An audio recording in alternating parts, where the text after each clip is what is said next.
Economia, e agora?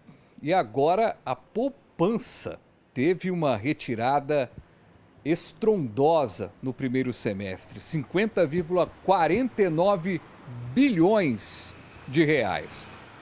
Mas você está lendo muito sobre poupança nos últimos tempos e tem percebido que a poupança não é um bom investimento, diga-se de passagem. Então, para a gente discutir isso, chamei aqui o nosso amigo, já parceiro aqui de várias outras participações, o Matheus Machado, educador financeiro.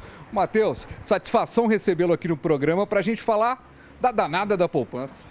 Satisfação toda minha, viu, Fabiano? É um prazer estar aqui de volta, falar com todo mundo sobre esse tema que é tão importante que é a poupança, porque é lá que a maioria dos brasileiros guarda o seu dinheiro, né? Dos poucos que ainda conseguem guardar, né? Mas todo aquele histórico de anos e anos continua na poupança, que você adiantou muito bem, né? Teve um saque recorde, está cada vez mais superando o número de depósitos e a gente tem que entender um pouco por quê e também discutir se a poupança é ou não é investimento. Pois é, antes da gente até chegar nessa parte da poupança ser um melhor investimento, eu já vou dar um spoiler, viu, gente? Não. Mas a gente vai, daqui a pouquinho, a gente vai trazer mais detalhes. Mas, primeiramente, tentar entender o que está acontecendo nesse momento. 50 bilhões de reais sendo retirados no primeiro semestre é sinal de que aquela economia, aquele porquinho que estava guardado ali, né, lá não estava em casa no porquinho, mas estava lá na poupança, está dando sinais de que o brasileiro teve dificuldades nesses primeiros meses do ano, né? Perfeito. A primeira motivação para as pessoas sacarem o dinheiro da poupança é, infelizmente, a manutenção da qualidade de vida, né? Basicamente é manter as contas em dia e tentar manter o mesmo padrão que elas tinham antes da crise, antes da pandemia, antes das dificuldades que a gente enfrentou nos últimos anos. Então, esse saque, ele só é um reflexo da inflação, né, da perda do poder de compra. Então, o nosso dinheiro ele tem valido cada vez menos e às vezes as pessoas falam, mas vamos imaginar, eu tive um aumento de 10% no salário e quando eu olho lá para a inflação, ela está em 11%, se muito em 12% ao ano. Então, meu dinheiro, teoricamente, ele acompanhou, chegou muito perto da inflação. Isso pensando no melhor cenário, né, de quem teve aumento.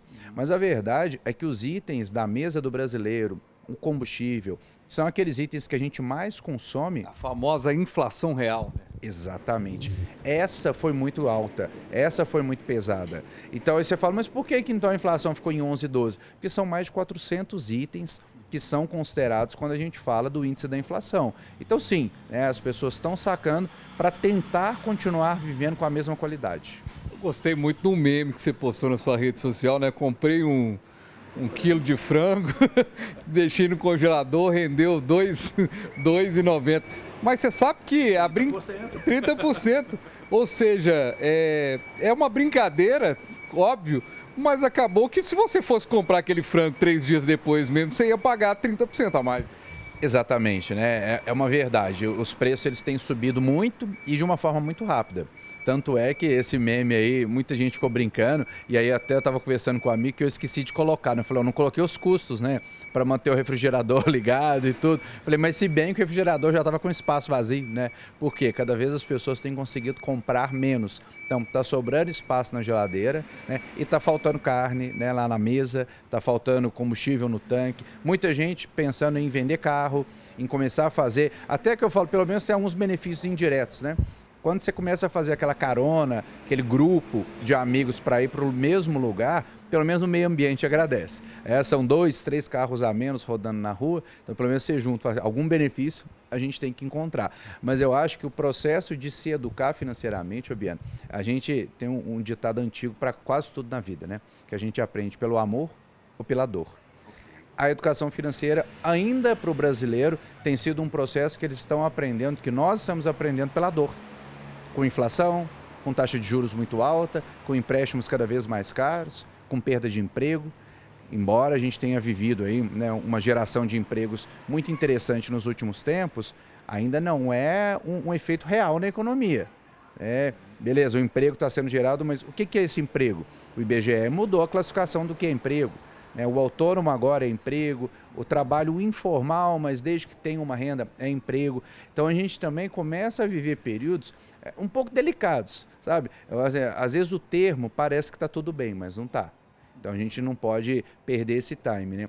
O meme é só um reflexo de tudo que a gente tem visto por aí. É aquele medo. Será que eu gasto agora um dinheiro que eu não poderia gastar, mas porque a semana que vem pode estar mais caro? E tudo isso no liquidificador, do que a gente está falando aqui, desses aumentos todos, eu acho que deu aquela musiquinha do Chaves chorando, sabe? Quando você foi falando tudo, a pessoa... Tanana, né? Porque realmente é triste a gente ver esse cenário.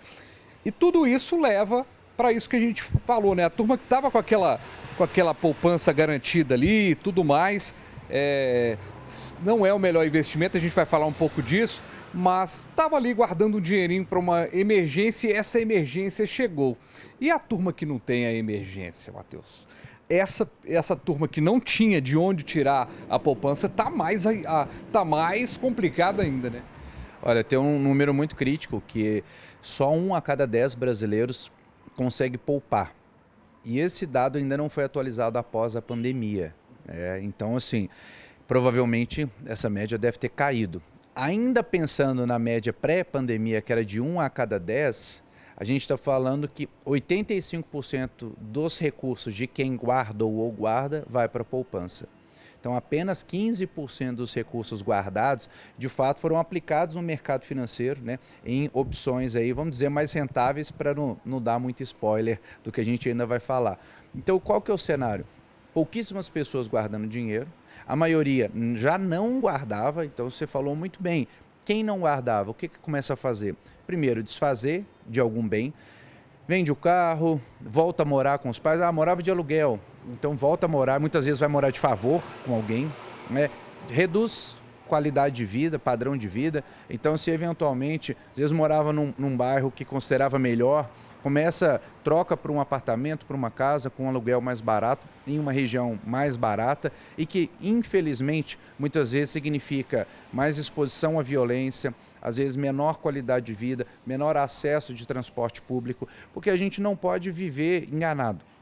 Muita gente tenta maquiar e falar, não, só foi para um bairro mais simples. O bairro simples, infelizmente, ele ainda é mais mal estruturado em boa parte do Brasil. Não é uma regra para todo lugar, mas acontece em muitos lugares. Então o ônibus não chega lá, o lixeiro passa com menor frequência, a escola muitas vezes para chegar ela é mais distante. Então assim, esse é o que vai acontecer com muitos brasileiros que não tinham reserva e acabam, né, passando por essas situações agora. Pois é, e aí no meio desse cenário todo, a gente tem 60 milhões de brasileiros que não têm comida. É um negócio assim absurdo, né? Você tem 60 milhões de pessoas que não têm comida. Eu tive a oportunidade num outro programa aqui, que você já participou também, o AgroB, a gente teve a oportunidade de discutir com o CEO de uma empresa grande de alimentos e a gente estava falando exatamente disso. Não é bom para ninguém, não é bom para a empresa de alimentos, não é bom para o governo, não é bom para a indústria, não é bom para nada. Mas você tem essas pessoas nessa margem da miséria. Ou seja, é um país de contrastes mesmo, né? Você tem uma turma ali que ainda está segurando, mas de qualquer maneira, todo esse índice da poupança, por isso até o convite para a gente fazer esse bate-papo aqui, a poupança ela é um bom termômetro, né? Quando a gente pega esse valor todo sendo retirado da poupança, ela nos dá um bom termômetro do que está por vir, não é nem o que está acontecendo não, né? Porque enquanto as pessoas estão sacando, quer dizer que elas ainda possuem aquele dinheiro e quer dizer que esse dinheiro vai entrar na economia, né? Se ela saca e ela paga um supermercado, ela compra um alimento, o dinheiro ainda existe. O duro é quando esse dinheiro deixar de existir ou passar a ser cada vez menor. A gente vai ter menos dinheiro para comprar bens, as empresas vão vender menos e isso vai ter um reflexo, né? Então, assim, a gente precisa entender e também a gente precisa parar de estigmatizar, né? Se estigmatiza muito o empresário e as empresas como se a empresa quisesse o mal das pessoas ou o empresário não se importasse. Você narrou um exemplo muito bom. Ele pode até não se importar porque ele tem um bom coração, mas ele vai se importar porque ele vai perder consumidores, né? Ele vai perder pessoas que comprariam aquele produto dele. Então, a perda do poder de compra é ruim para todo mundo. Eu estive em São Paulo há pouco tempo e passei de carro ali pelas ruas do centro, é assustador, né? A quantidade de moradores de rua, o número de usuários de droga aumentou absurdamente. Então, a sua sensação de segurança e de bem-estar ali, ela é zero, né? Ela é zero. Então, assim, não é bom para ninguém. essa falta de recurso, essa falta de alimento. Agora, a gente precisa reestruturar várias políticas, né? Dentre elas, políticas de Estado, e não só políticas de governo. Que, infelizmente, no Brasil, as políticas são feitas para durar 4 anos. Né? Aquela que parece que vai durar muito, o importante é ela começar impactante, que aí todo mundo vai lá, vota naquele candidato e depois não importa se ela vai continuar. O importante é pensar em mais alguma coisa para conseguir, né, mais uma reeleição. Então a gente precisa pensar em políticas contínuas e a gente também precisa pensar que a culpa também não é só do Estado e não é só da empresa. Né? Cada um de nós dentro de casa pode sim se educar financeiramente para ter um controle financeiro melhor, para olhar melhor para os seus gastos e para os seus ganhos, para tentar poupar um pouco, ainda que seja difícil. Não estou dizendo que é fácil, mas a gente consegue fazer esse processo de autoeducação financeira a partir do momento que a gente começa a ver se eu estou gastando bem ou se eu estou gastando mal.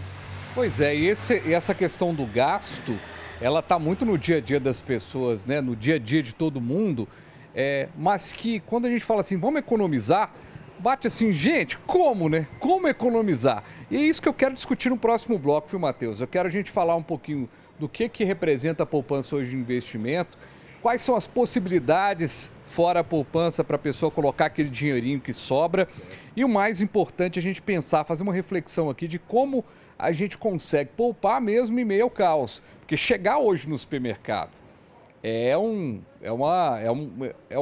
efeito forte, né? É um efeito forte, mas é claro, tem como minimizar, tem como se organizar, né? E eu sou prova, até pelas inúmeras pessoas que eu já atendi, atendo e projetos que a gente participa, que dá para fazer. Legal. Gente, a gente vai para o intervalo rapidinho aqui no nosso Economia Agora. Na volta, eu vou falar para você um pouquinho mais sobre poupança, mas o Matheus vai nos dar aqui um caminho aqui também para, de certa forma, não ser a poupança. Será que a poupança serve para aquele dinheirinho ali, para aquele colchão financeiro, para aquele momento ali de desespero? Será que vale? Para isso, ela é válida? A gente vai falar disso também. Rapidinho, a gente volta aqui com o nosso Economia. E agora?